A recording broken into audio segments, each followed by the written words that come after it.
C'est le moment de résumer et de conclure cette série en 3 parties. Les apports combinés de la biologie de l'évolution et des sciences cognitives, qui se rejoignent dans la psychologie évolutionnaire, offrent une puissante grille de lecture pour mieux comprendre l'être humain en mettant en évidence la continuité entre passé et présent. Ce cadre théorique dépasse une vision parfois utopique et irréaliste de l'humanité. Il explique comment nos instincts et préférences profondes, façonnés par des centaines de millénaires de sélection naturelle, influencent nos choix individuels et sociaux d'aujourd'hui. Cela ne signifie pas, malgré tout, que nous serions prisonniers de notre passé. En modifiant les facteurs environnementaux qui conditionnent nos comportements dans le présent, nous avons une opportunité clé d'encourager des actions en faveur de la durabilité et de la conservation. Au-delà de la question environnementale, une compréhension approfondie de nos mécanismes psychologiques évolués pourrait par ailleurs transformer d'autres aspects de nos sociétés. Nous pourrions non seulement mieux canaliser nos instincts, mais aussi identifier des leviers pour construire des sociétés plus inclusives et équitables, où chacun pourrait mieux trouver sa place. Tout au long de notre réflexion, nous avons exploré plusieurs thématiques qui illustrent ce potentiel.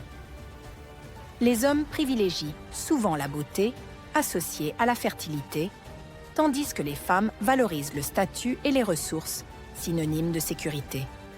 Ces préférences, qu'il est crucial de reconnaître et d'analyser avec lucidité, contribuent à dévaloriser une partie de la population et alimentent des dynamiques préoccupantes, telles que les agressions et les abus sexuels. Le favoritisme familial, tout autant enraciné dans notre biologie évolutive, renforce les liens familiaux, mais perpétue aussi des inégalités sociales et économiques, en limitant les opportunités pour les personnes en dehors des cercles de famille privilégiés. Trouver un équilibre entre cet amour naturel pour nos proches et une société plus équitable nécessite des efforts collectifs et individuels.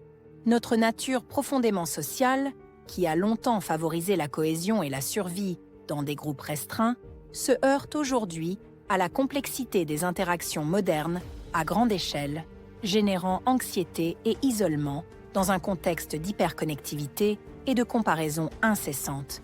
La domination, profondément ancrée dans les dynamiques humaines, reflète une quête de pouvoir et d'influence qui peut engendrer exploitation et inégalité. Ce phénomène, souvent systémique, appelle à une réflexion collective pour dépasser ses instincts et bâtir des structures sociales plus justes. Les comportements racistes et fanatiques trouvent en partie leurs racines dans des mécanismes évolutifs de protection du groupe, exacerbés par la perception de menaces extérieures, comme la modernité perçue comme une menace pour les traditions.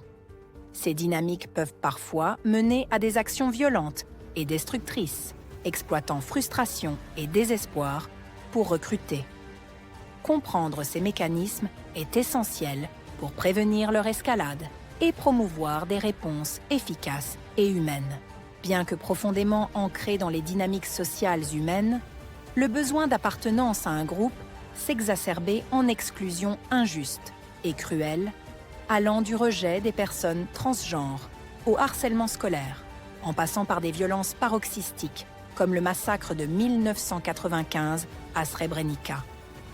Bien que ces mécanismes puissent engendrer des dérives destructrices, ils peuvent aussi être canalisés de manière positive. La pression sociale, par exemple, peut encourager des comportements bénéfiques, comme le recyclage. Conscient de la dualité de ces dynamiques, il est impératif de les comprendre pour promouvoir des changements sociétaux inclusifs et apaiser les tensions entre groupes. La modernité laisse souvent les jeunes mamans isolées, submergées par les défis de la parentalité. Cela nous rappelle l'importance de recréer des systèmes d'entraide, non comme un souvenir du passé dans lequel les mamans partageaient plus communément le soin de leur progéniture avec d'autres, mais comme un levier essentiel pour alléger le fardeau des mères et promouvoir leur bien-être dans nos sociétés actuelles. L'investissement reproductif, particulièrement élevé des mères humaines, suscite une compétition masculine intense, parfois violente. Le féminicide, souvent lié à une rupture, illustre cette dynamique où certains hommes perçoivent inconsciemment la perte d'une partenaire comme une menace à leur reproduction. Bien que ces comportements aient des racines biologiques, ils ne sont pas inévitables. Des normes sociétales fermes et des sanctions efficaces peuvent réduire la violence masculine, même dans des contextes comme le nôtre, où l'inégalité d'accès aux partenaires féminines exacerbe les tensions. La scène controversée du viol dans Il était une fois en Amérique de Sergio Leone est le reflet d'un terreau sociétal toxique qui combine violence masculine et mépris des femmes. Cette réalité dépasse la fiction. Les violences sexuelles restent omniprésentes dans nos sociétés, exacerbées par un manque d'éducation et un traitement judiciaire qui laisse les victimes seules face à un traumatisme durable. Pour briser ce cycle, il est essentiel d'éduquer dès l'enfance, d'assurer un soutien psychologique adapté aux victimes, mais aussi de sanctionner fermement les agresseurs. La compétition entre hommes pour le pouvoir et le statut, une stratégie naturellement liée à la rivalité pour accéder aux partenaires, explique en partie pourquoi les métiers prestigieux comme la politique ou la haute finance restent majoritairement masculins. Les femmes, freinées par des dynamiques héritées de l'évolution, peinent par ailleurs à constituer des réseaux de soutien solides, un atout également essentiel pour réussir dans ces sphères. Cette survalorisation des professions dominées par les hommes ne fait que renforcer les inégalités de genre. Pour construire une société plus égalitaire, il est crucial de reconsidérer et transformer les critères de prestige qui perpétuent ces déséquilibres. Les différences d'attrait entre les hommes et les femmes, pour certaines professions, influencées par des distinctions cognitives moyennes, contribuent à la surreprésentation de chaque sexe dans certains domaines, construction ou ingénierie pour les hommes, éducation ou service à la personne pour les femmes. Toutefois, ces choix professionnels reflètent aussi une injustice systémique. Les métiers féminins, souvent essentiels à la société, restent sous-valorisés, renforçant les inégalités économiques et de statut. Combinées à une charge domestique non rétribuée, ces injustices entravent l'autonomie économique et psychologique des femmes. Pour un monde plus égalitaire, il est crucial de revaloriser les métiers féminins en améliorant leurs conditions et salaires, encourageant ainsi chacun à choisir plus librement son parcours professionnel. L'oppression généralisée des femmes repose en grande partie sur une logique universelle visant à protéger les ressources reproductives des hommes. En Afghanistan, ce contrôle prend la forme d'une surveillance collective stricte, où les normes religieuses sont utilisées pour justifier la limitation des libertés des femmes. Ces pratiques réduisent les femmes à leur comportement sexuel et restreignent leur mobilité, leur éducation et leur participation publique.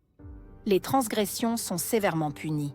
Mieux comprendre ces mécanismes pourrait aider à rendre plus efficaces les initiatives en faveur des droits des femmes afghanes, mais aussi en faveur des femmes en général. Intégrer tous ces savoirs dans les milieux scolaires, à commencer par la théorie de l'évolution et ses conséquences sur les comportements humains, offrirait aux générations futures une compréhension plus claire de leur place dans le vivant et une pensée plus éclairée.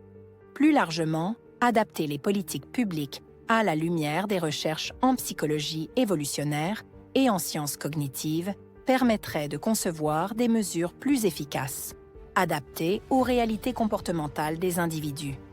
Cela nécessiterait cependant un investissement accru dans la recherche et une collaboration renforcée entre scientifiques et décideurs. En embrassant cette approche, nous pourrions entamer une véritable révolution intellectuelle et humaine. C'est un projet ambitieux, mais sa mise en œuvre pourrait poser les bases d'une société plus empathique et plus harmonieuse.